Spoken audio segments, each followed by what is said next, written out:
আসসালামু আলাইকুম ওরহমতুল্লাহ। যেমন আপনারা সবাই জানেন যে সৌদি আরবের মক্কা এবং মদিনা শহরে অমুসলিমদের প্রবেশ নিষিদ্ধ। অর্থাৎ মক্কা মদিনাতে এবং কাবা করে হিন্দু অথবা অন্য যে কোনো ধর্মের মানুষেরা প্রবেশ করতে পারবে না। এখানে তাদের প্রবেশ একেবারে নিষিদ্ধ। এখন যদি কোনো অমুসলিম ব্যক্তি ভুল পথে মক্কা মদিনাতে প্রবেশ করার চেষ্টা করে, তাহলে তার সাথে কি ঘটে তা জানলে আপনিও অবাক ও পেরেশান হয়ে যাবেন। তো আজকের এই ভিডিওতে আমরা আপনাদেরকে একটি এমন হিন্দু মহিলার সত্য ঘটনা জানাতে চলেছি, যে নিজের নাম পরিবর্তন করে মক্কায় পৌঁছে যায়, অর্থাৎ কাবা করে পৌঁছে যায়। কিন্তু সেখানে যাওয়ার পর তার সাথে যা ঘটেছিল তা জানলে আপনিও নিশ্চিতভাবে অবাক এবং চিন্তিত হয়ে যাবেন। আপনি এই বিষয়ে গভীর চিন্তায় পড়তে বাধ্য হবেন। সেই জন্য আজকের এই ভিডিওটি আপনাদের সবার জন্য বিশেষ একটি ভিডিও। আপনারা এটিকে শেষ পর্যন্ত অবশ্যই দেখবেন এবং ভিডিওটি ভালো লাগলে মন থেকে একটি লাইক দিয়ে শেয়ারও করে দেবেন, যাতে করে অন্যদের কাছেও এই ভিডিওটি পৌঁছে যায়।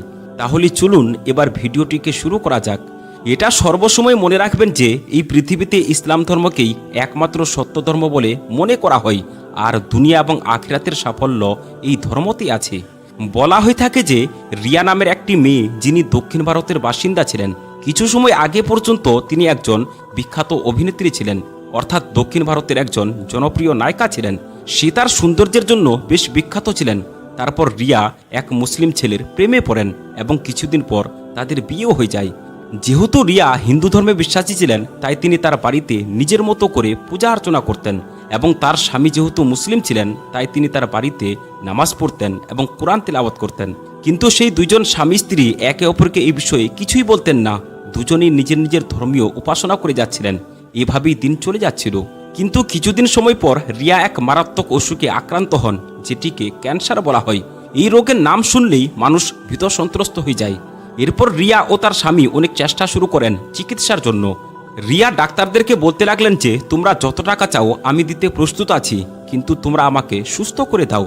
ডাক্তাররাও অনেক চেষ্টা করলেন, সব রকম চিকিৎসা প্রয়োগ করলেন, কিন্তু শেষ পর্যন্ত ডাক্তাররাও এই অসুখের সামনে অসহায় হয়ে গেলেন। এখন রিয়া তার জীবনে আর কোনো আশা দেখতে পাচ্ছিল না।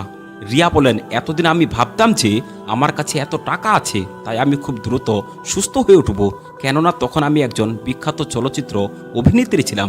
আমি মনে করতাম যে মানুষের সৌন্দর্য ও যশই সব কিছু।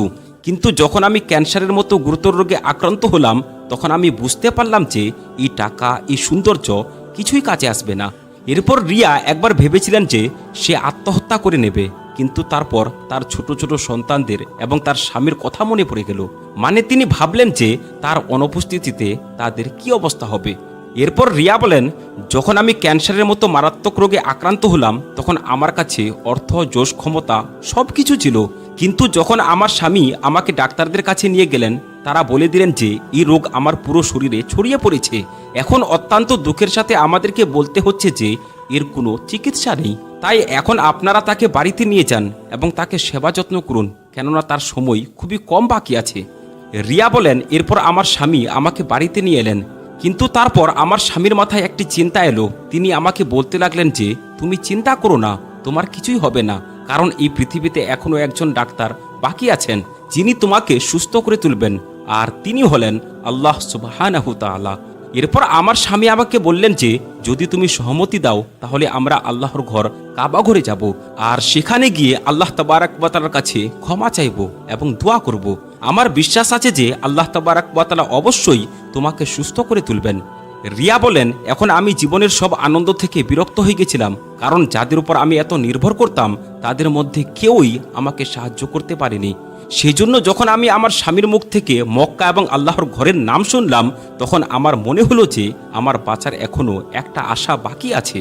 তাই আমি আমার স্বামীকে বললাম, হ্যাঁ, আমরা অবশ্যই মক্কা যাব এবং সেখানে গিয়ে আল্লাহ তাবারাক ওয়া তাআলার দরবারে সত্য মন থেকে ক্ষমা চাইব এবং আমার অসুখের আরোগ্যের জন্য দোয়া করব। এখন আমিও বিশ্বাস করতে শুরু করেছিলাম যে এই অসুখের চিকিৎসা আল্লাহর ঘরেই পাওয়া যাবে। রিয়া বলেন, এরপর আমি কলমা পড়ে ইসলাম গ্রহণ করলাম। তারপর আমার স্বামী আমার নাম পরিবর্তন করে রিয়া থেকে হিনা রেখে দিলেন, আর সেই নামেই আমার পাসপোর্ট তৈরি করা হলো। আর এরপর আমরা দুইজন স্বামী স্ত্রী কাবা ঘরের উদ্দেশ্যে রওনা হয়ে গেলাম। হিনা, যিনি একসময় রিয়া ছিলেন, তিনি বলেন, আজ আমি অত্যন্ত খুশি ছিলাম, কেননা আজ আমি প্রথমবারের মতো আল্লাহর ঘরের দিকে যাচ্ছিলাম। তারপর অবশেষে সেই মুহূর্ত চলে আসলো যখন আমরা স্বামী স্ত্রী কাবা ঘরে প্রবেশ করে গেলাম। রিয়া বলেন, যখন আমার প্রথম নজর কাবা ঘরের দিকে পড়ল তখন আমার দুই চোখ থেকে অশ্রু গড়িয়ে পড়ল। আমি আমার অতীতের কথা মনে করে খুব অনুতপ্ত হলাম, কারণ এতদিন আমি আমার জীবনটাকে পাপের মধ্যে কাটিয়েছি। এরপর আমি কাবা ঘরের সামনে খুব বিনম্রভাবে দোয়া করলাম, ইয়া রাব্বাল আলামিন, আমার এই রোগের চিকিৎসা পৃথিবীর কোনো ডাক্তারই করতে পারছে না। ডাক্তাররা অনেক চেষ্টা করেছেন, কিন্তু তারা হাল ছেড়ে দিয়েছেন এবং বলে দিয়েছেন যে আমি আর বাঁচব না। কিন্তু ইয়া রাব্বাল আলামিন, এখন শুধুমাত্র আপনার কাছ থেকেই আমি আশার আলো দেখতে পাচ্ছি। তারপর আমি কাবা ঘরের তাওয়াফ করলাম এবং এর সাথে সাথে এটিও দোয়া করলাম যে ইয়া রাব্বাল আলামিন, আমাকে নিরাশ করবেন না। ইয়া রাব্বাল আলামিন, আমার অসুখ সরিয়ে দিয়ে সেই ডাক্তারদেরকে অবাক করে দিন যারা বলেছেন যে এই রোগের আর কোনো চিকিৎসা নেই। রিয়া বলেন, এখন আমি সম্পূর্ণরূপে ইসলামে বিশ্বাস স্থাপন করেছি। এরপর আমি মক্কার বড় বড় আলিমদের কাছেও গিয়েছিলাম, যারা আমাকে প্রচুর কোরআন তেলাওয়াত করতে, আল্লাহর স্মরণে মশগুল থাকতে এবং রাসূলুল্লাহ সাল্লাল্লাহু তাআলা আলাইহি ওয়াসাল্লামের প্রতি দুরূদ ও সালাম পাঠ করতে এবং যতটা সম্ভব বেশি পরিমাণে ঝমঝমের পানি পান করার পরামর্শ দিয়েছিলেন। সে সময় আমার মন খুব শান্ত এবং আত্মবিশ্বাসে পূর্ণ হয়ে উঠেছিল এবং আমি মহানবী হযরত মুহাম্মদ সাল্লাল্লাহু তাআলা আলাইহি ওয়াসাল্লামের সেই বাণীতে পুরোপুরি বিশ্বাস স্থাপন করেছিলাম যে জমজমের পানি যে কোনো উদ্দেশ্যে পান করা হোক না কেন, সেই উদ্দেশ্য অবশ্যই পূর্ণ হবে। তাই এখন আমি নিশ্চিত ছিলাম যে আমার এই অসুখ অবশ্যই সেরে উঠবে। রিয়া বলেন, সেখানে আমার কয়েকজন বান্ধবী হয়েছিল যারা আমার প্রতি খুবই যত্নশীল ছিলেন। যখন আমি কাবা ঘরে প্রবেশ করেছিলাম তখন এই অসুখের কারণে আমার শরীর খুব খারাপ অবস্থায় পৌঁছে গিয়েছিল। আমার মাথার সব চুল ঝরে পড়ে গিয়েছিল। সেই সময় আমার বান্ধবীরা আমাকে বললেন যে তুমি জমজমের পানি লাগাও এবং তোমার পুরো শরীরটি জমজম পানি দিয়ে ধুয়ে ফেলো। কিন্তু আমি ভয় পাচ্ছিলাম যে না জানি কি হবে, কারণ এই রোগের কারণে আমার শরীর এমন অবস্থায় পৌঁছে গিয়েছিল যে শরীরে হাত দিতেও ভয় লাগতো। কিন্তু আমি আমার মনকে শান্ত করলাম এবং জমজমের পানি দিয়ে আমার শরীর ধোয়া শুরু করলাম। আস্তে আস্তে আমার শরীর সুস্থ হতে শুরু করলো এবং ধীরে ধীরে আমার অসুখ সেরে উঠতে লাগলো। তারপর কিছুদিন পর আল্লাহ তাবারাক ওয়া তাআলার করুণা এমনভাবে হলো যে আমার কষ্ট এবং আমার অসুখ দুটোই পুরোপুরি সেরে উঠল। আমি নিজেই অবাক হয়ে গিয়েছিলাম এবং এতটাই খুশি হয়েছিলাম যে তা ভাষায় প্রকাশ করতে পারবো না, কারণ আল্লাহ তাবারাক ওয়া তাআলা আমার দোয়া কবুল করে নিয়েছিলেন। এরপর আমি তাড়াতাড়ি আমার স্বামীকে এই সুসংবাদটি দিলাম, আর তিনি এই কথা শুনে আনন্দে লাফিয়ে উঠলেন এবং সেজদায় পড়ে আল্লাহ তাবারাক ওয়া তাআলার শুকরিয়া আদায় করতে লাগলেন। আমার স্বামীও বিশ্বাস করতে পারছিলেন না যে এত বড় ডাক্তাররা যেখানে হাল ছেড়ে দিয়েছিলেন সেই রোগ কিভাবে এত দ্রুত সেরে উঠতে পারে। এরপর আমার স্বামী বলেন, নিশ্চয়ই আল্লাহ তাবারাক ওয়া তাআলার কুদরত অনেক বড়। আল্লাহ তাবারাক ওয়া তাআলা যা চান তাই করতে পারেন, আল্লাহর জন্য কিছুই অসম্ভব নয়। রিয়া বলেন, এরপর আমরা স্বামী স্ত্রী উভয়ই বাড়ি ফিরে আসলাম। তারপর আমরা সেই ডাক্তারদের কাছে ফিরে গেলাম যারা আমাদেরকে বলে দিয়েছিলেন যে এই রোগের আর কোনো চিকিৎসা নেই। সেই ডাক্তাররাও অবাক হয়ে গেছিলেন এবং বলতে লাগলেন, আপনি কি সেই রিয়া যার শরীরে ক্যান্সার শেষ পর্যায়ে পৌঁছে গেছিল? তখন আমি গর্বের সাথে বললাম, হ্যাঁ, আমি সেই রিয়া যাকে তোমরা হার মেনে ছেড়ে দিয়েছিলে। কিন্তু এখন আমি পুরোপুরি বিশ্বাস করি যে জীবন এবং মৃত্যুর মালিক শুধু আর শুধুমাত্র আল্লাহ তাবারাক ওয়া তাআলা। এরপর আমি আমার সব পাপ কাজ ছেড়ে দিলাম এবং আল্লাহ ও তার প্রিয় নবী হযরত মুহাম্মদ সাল্লাল্লাহু তাআলা আলাইহি ওয়াসাল্লামের শিখানো পথে জীবনযাপন শুরু করলাম।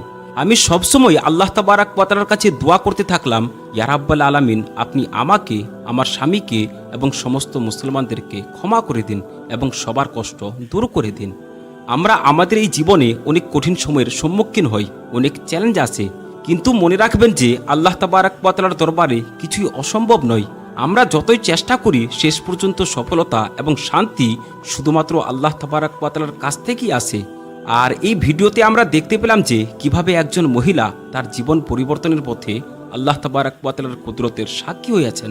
এই ঘটনা থেকে আমাদেরকে এটা শিক্ষা নেওয়া উচিত যে আল্লাহ সব কিছুই করতে পারেন, অসম্ভব জিনিসকেও সম্ভব বানিয়ে দিতে পারেন।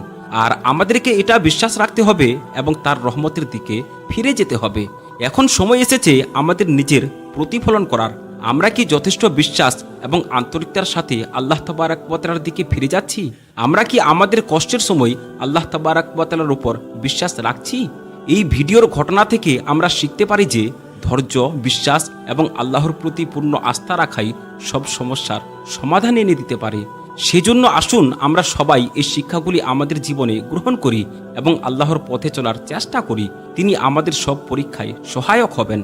আল্লাহর রহমত ও ক্ষমা চাইতে কখনো দেরি করবেন না, কারণ তিনি আমাদের সকলের জন্যই অপেক্ষা করছেন। সর্বশেষে আল্লাহ তাবারক ওয়া তাআলার কাছে দোয়া করি, আল্লাহ তাবারক ওয়া তাআলা যেন আমাদের সবাইকে সঠিক পথে চলার তৌফিক দান করেন এবং আমাদের পরিবারকে সমস্ত বিপদ থেকে রক্ষা করেন এবং আমাদের সকল সমস্যার সমাধান করে দেন। আমিন ইয়া রাব্বাল আলামিন। তো বন্ধুরা, আমরা আশা রাখছি যে আজকের এই ভিডিওটি আপনাদেরকে ভালো লেগেছে। যদি ভালো লেগে থাকে তাহলে একটি লাইক করবেন এবং চ্যানেলে যদি আপনি নতুন হয়ে থাকেন তাহলে চ্যানেলটিকে সাবস্ক্রাইব করবেন।